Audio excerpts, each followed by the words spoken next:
Hello everyone, मेरा नाम है अनीता। आप सभी लोगों का स्टडी विथ अनीता पर स्वागत है। इस चैनल के माध्यम से मैं आप सभी लोगों को हिंदी व्याकरण से संबंधित महत्वपूर्ण तथ्यों या जानकारियों को प्रदान करूंगी। लास्ट वीडियो में मैंने बताया था कि भाषा किसे कहते हैं, भाषा के कितने प्रकार हैं, भाषा के विभिन्न स्वरूपों के बारे में मैंने चर्चा की थी। यहाँ पर इस वीडियो के माध्यम से मैं आप लोगों को बताऊंगी कि व्याकरण किसे कहते हैं, व्याकरण का शाब्दिक अर्थ क्या है, व्याकरण के कितने अंग हैं और उनके अंगों के बारे में विस्तार से चर्चा करूंगी। तो आइए सबसे पहले हम लोग जानते हैं कि व्याकरण किसे कहते हैं। ठीक है, व्याकरण के ज्ञान के द्वारा ही हम किसी भी भाषा को शुद्ध लिखना, बोलना और पढ़ना सीखते हैं। ठीक है, व्याकरण के सटीक ज्ञान होने से ही हम किसी भी भाषा का सटीक और सही प्रयोग करना जानते हैं। व्याकरण का शाब्दिक अर्थ होता है पृथक करना, या यूं कहें तो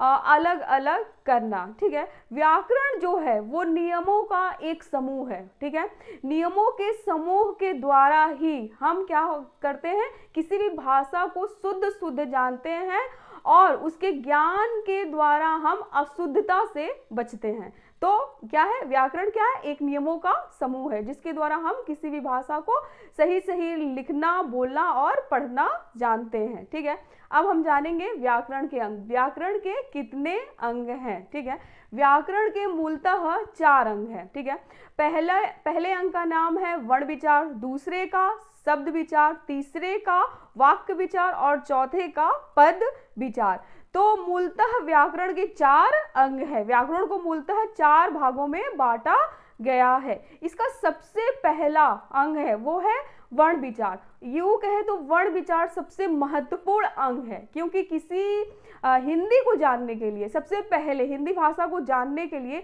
आपको उसके वर्णों के बारे में जानना आवश्यक होगा। तो यहाँ पे जो वर्ण विचार है ये काफी महत्वपूर्ण अध्याय है। वर्ण विचार जो है ये काफी विस्तृत अध्याय है, बहुत बड़ा अध्याय है। मैं आप सभी लोगों को बताऊंगी, इसके एक एक पहलुओं पे मैं विस्तार से आप लोगों से चर्चा करूंगी। तो सबसे वर्ण विचार के अंतर्गत हम क्या करते हैं, वर्ण विचार के अंतर्गत हम वर्णों के स्वरूप, वर्णों के लक्षण, वर्णों के प्रकार और वर्णों के नियम इत्यादि के बारे में जानते हैं। ठीक है, शब्द विचार के अंतर्गत क्या होता है, शब्द विचार के अंतर्गत हम वर्णों के मेल से शब्द बनाने के नियम, शब्दों का वर्गीकरण, शब्दों के प्रकार, शब्दों के स्वरूप, शब्दों के लक्षण और शब्दों की विशेषताओं के बारे में जानकारी प्राप्त करते हैं। तीसरे इसके अंग का नाम है वाक्य विचार। वाक्य विचार के अंतर्गत क्या होता है, जब बच्चा वर्ण सीख जाता है, फिर वर्णों के सहयोग से वो शब्द बनाना जान जाता है, तो अब शब्दों के सहयोग से उसे वाक्य बनाने के नियम इत्यादि के बारे में बताया जाता है। तो वाक्य विचार के अंतर्गत आप शब्दों के प्रयोग से कैसे वाक्य बनाना सीखेंगे, वाक्यों के वर्गीकरण, वाक्यों के प्रकार, वाक्य के लक्षण, वाक्य की विशेषताएं इत्यादि वाक्य विचार के अंतर्गत हम लोग पढ़ते हैं। चौथे नंबर पे इसका अंग है पद विचार। पद विचार क्या है, पद विचार के अंतर्गत हम संज्ञा से लेकर अव्यय तक जानते हैं। ये सभी जितने इसके अंग हैं सब अपने अंदर बहुत बड़े बड़े अध्यायों को समाये हुए हैं। पद विचार के अंतर्गत आप संज्ञा से लेके अव्यय तक, अर्थात पहले आप संज्ञा जानेंगे, फिर संज्ञा के साथ 3 चीजें जुड़ी होती है, वचन, लिंग और कारक, फिर अव्यय इत्यादि के बारे में आप पद विचार के अंतर्गत जानते हैं। तो मैं आप लोगों को अब बताऊंगी कि हिंदी व्याकरण के पहले अंग के बारे में, जिसका नाम है वर्ण विचार। वर्ण विचार के अंतर्गत मैंने पहले ही बता दिया कि यहाँ पे आप वर्णों के बारे में जानेंगे कि वर्ण किसे कहते हैं, वर्ण के कितने प्रकार हैं, वर्णमाला क्या है इत्यादि के बारे में। तो चलिए देखते हैं, सबसे पहले वर्ण विचार के अंतर्गत आता है वर्ण। वर्ण किसे कहते हैं? ठीक है, तो मैं कहूँ वर्ण उस मूल ध्वनि के चिन्ह को कहते हैं जिसके और टुकड़े ना किए जा सके। ठीक है, तो वर्ण किसे कहते हैं, वर्ण उस मूल ध्वनि के चिन्ह को कहते हैं जिसके और टुकड़े ना किए जा सके।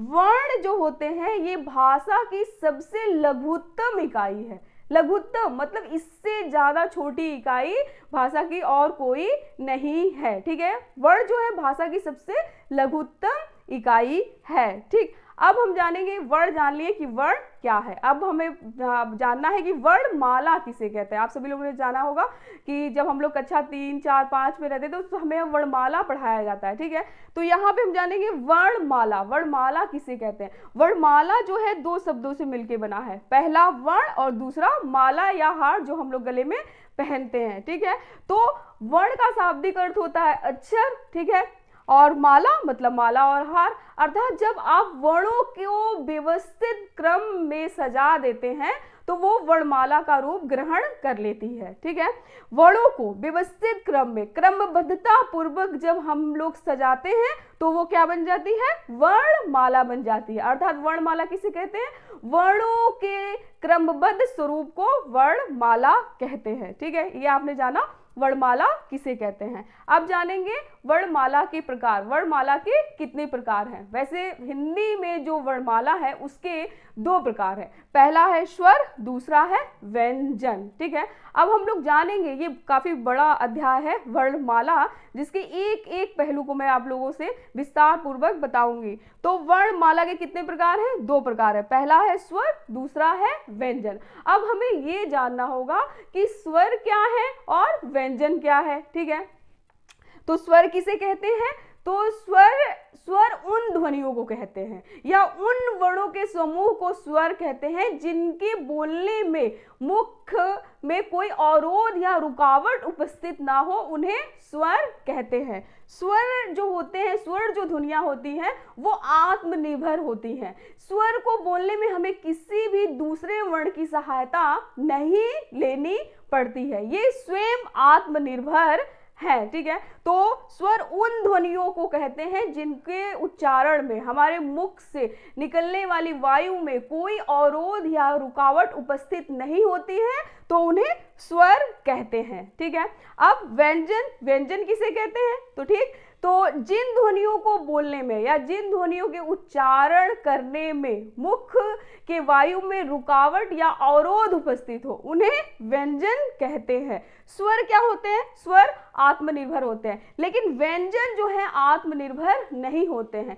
व्यंजन के एक एक वर्ण के उच्चारण में हमें स्वर की सहायता लेनी ही पड़ती है। ठीक है, तो हम कहेंगे अगर व्यंजन के किसी भी वर्ण को बोलना है तो हमें स्वर जो है, स्वर की सहायता लेनी ही पड़ेगी। ठीक है, तो यहाँ पे मैंने बताया आप लोगों को कि व्याकरण किसे कहते हैं, व्याकरण के अंग, उनके चारों अंगों के प्रकार के बारे में, और वर्ण के प्रकार, वर्णमाला के प्रकार। ठीक है, मैं इस वीडियो में यही तक। मैं नेक्स्ट वीडियो में आप लोगों को बताऊंगी पूरे विस्तार पूर्वक से कि स्वर क्या है, स्वर कितने प्रकार के होते हैं, व्यंजन क्या है, व्यंजन कितने प्रकार होते हैं, हिंदी में मानक वर्णमाला कितने हैं, मानक वर्णमाला की गणना कैसे की जाती है, इत्यादि के बारे में। ठीक है, so thank you very much.